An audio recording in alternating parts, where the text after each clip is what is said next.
but the crowd rocked him back to normal. All night, the energy of the fans sounded like one for a college football team, as manager Joe Girardi would say later. It was like a huge pep rally, ushering in what the franchise and its following hope is the beginning of the next dynasty.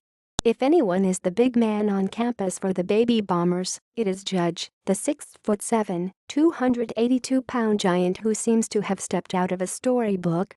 Judge is bigger than life, but has a human touch, as he showed by admitting his nerves.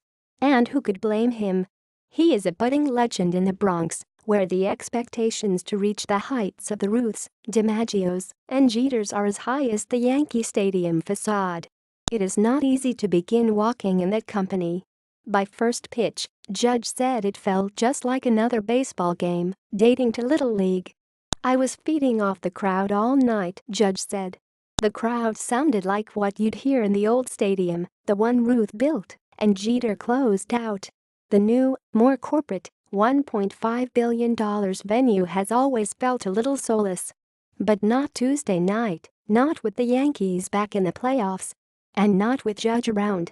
There's just something about him, the way he carries himself, that you just feel really good when he's around," Girardi would say after his team came back from a 3-run first-inning hole to win the wild-card game over the Twins, 8-4.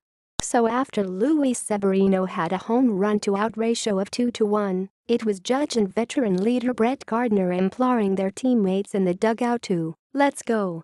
And go they did, as Didi Gregorius smacked a 3-run homer in the bottom of the first to clean up Severino's mess. Gardner would go deep in the second. In the fourth, it was the main event, Judge. He sent a ball into Yankees history, a 2-run drive that will be remembered for a long time, and extended the lead to 7-4. He joined Elston Howard, 1955 World Series, and Shane Spencer, 1998 Alds, as the only Yankees to homer in their postseason debut, according to Elias. But that is just what Judge, who had more home runs, 52, than any rookie in history, does. He's just very intimidating, the size and the strength, Twins manager Paul Molitor said. There's just a very small margin of error. The small margin for error now falls on the Cleveland Indians, who will face the Yankees in a tantalizing best-of-5 odds beginning Thursday. The Indians probably already know the Yankees are more than Judge. Gregorius, only 2 years older than Judge at 27, has replaced Jeter at shortstop. Gregorius is a better defender than Jeter ever was, despite number 2's Gold Gloves. Gregorius hit 25 homers, which is more than Jeter ever had in one season.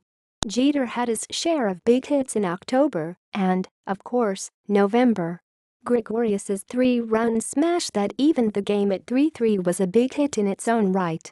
The vaunted Yankees bullpen then took over, with relievers Chad Green, David Robertson and Tommy Conley passing the baton until the ball was finally in closer Aroldis Chapman's hands for the final 3 outs.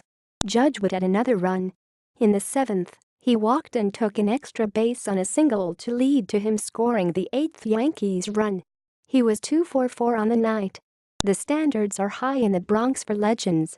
The stories, the ones that are really remembered forever around these parts, are written in October. They sound like Tuesday night did at Yankee Stadium. Judge reached the Yankee Stadium crowd in his first postseason game on Tuesday, and they returned the favor.